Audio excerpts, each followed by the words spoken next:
Hi! Hello mga kalasa! Welcome sa Lasang Pilipina. Ngayong araw mga kalasa ay magluluto naman tayo ng isang kakanin na 3 ingredients lang pero napakasarap niya. Gagawa tayo ng masi.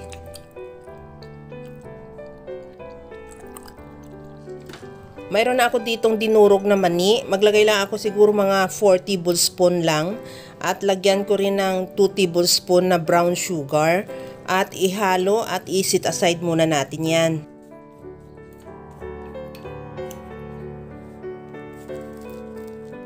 Sa mixing bowl, maglagay din ako ng 3 cups na glutinous powder.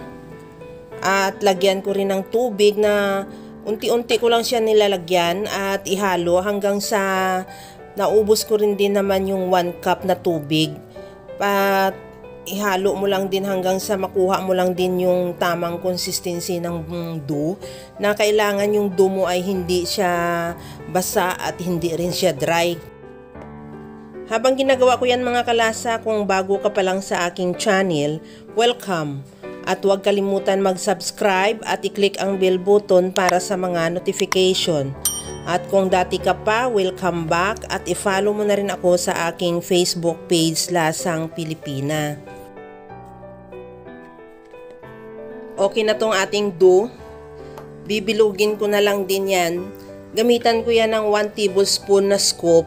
Pero every balls, bali 2 tablespoon yung ginagawa ko para medyo malaki-laki naman.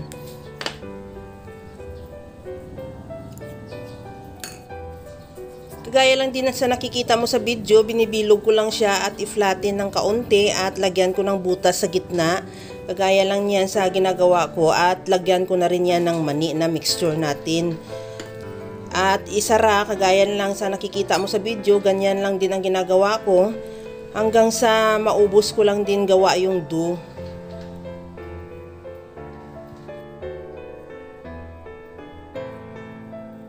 Kagaya nito na nasara na natin yan, ibilugin ko lang ulit at okay na yan at ituloy ko na lang sa pagbilog yung lahat natin na dough hanggang sa maubos.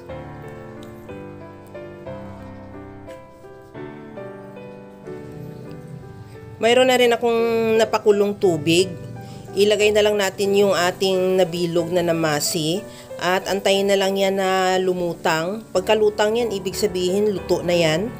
At saka na natin yan tanggalin din at ready to serve na yan yung ating masarap na kakanin na masi. Kaya mga kalasa, kung nagustuhan mo yung ating video, please like na lang at pakishare na rin sa inyong mga friends.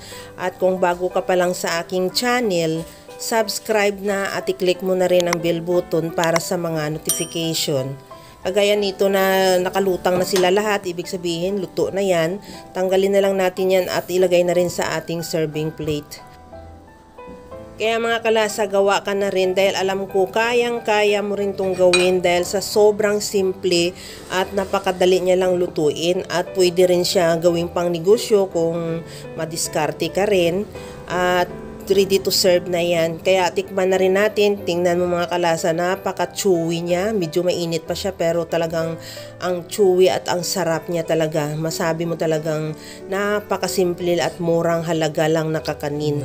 Kaya mga kalasa, hanggang sa muli. Thank you for watching. Bye-bye!